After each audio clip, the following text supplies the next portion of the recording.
അയാൾക്ക് ഏറെ ഇഷ്ടപ്പെട്ട മോര് കറി. ഇവന് പെട്ടെന്ന് ഉണ്ടാക്കാൻ പറ്റുന്നതുകൊണ്ട് മാത്രമല്ലല്ലോ, ഇവൻ്റെ ടേസ്റ്റും കൂടെ കണ്ടിട്ടല്ലേ നമ്മൾ ഉണ്ടാക്കുന്നത്.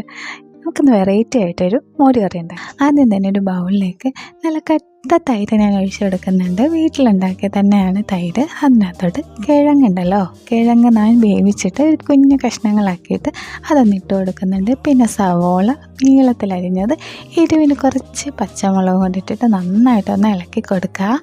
ഉപ്പിടാതെ എന്ത് കറിയല്ലേ, ഉപ്പും കൂടെ ഒന്ന് ചേർത്ത് കൊടുക്കുക. പിന്നെ നമുക്ക് താളിക്കാനായിട്ട് കുറച്ച് എണ്ണ ഒഴിച്ചെടുക്കുന്നുണ്ട്. കുറച്ച് കടുക് ഇട്ട് കൊടുക്കുക. അതൊന്ന് പൊട്ടി വരുമ്പോഴത്തേക്ക് കുറച്ച് കറിവേപ്പിലയും കൂടി ഇട്ട് കൊടുക്കുക. പിന്നെ കുറച്ച് മുളക് പൊടി ഇട്ടിട്ട് കുറച്ച് മഞ്ഞൾപ്പൊടിയും കൂടി ഇട്ടിട്ട് നന്നായിട്ടൊന്ന് ഇളക്കി കൊടുക്കുക. നമ്മുടെ താളിപ്പ് റെഡി ആയിട്ടുണ്ട്. ഇവിടെ നമ്മൾ നേരത്തെ ഉണ്ടാക്കി വെച്ചാൽ തൈരിലോട്ട് ഒഴിച്ചു കൊടുക്കുക. ഇത്രയേ ഉള്ളൂ. ഊണൊക്കെ കഴിഞ്ഞിട്ട് ലാസ്റ്റ് ഇച്ചിരി മോരും ഒക്കെ കൂട്ടി ഇങ്ങനെ കുഴച്ച് കഴിക്കുന്നൊരു സ്വാദുണ്ടല്ലോ, അതൊരു ഒന്നൊന്നര സ്വാദ് തന്നെ.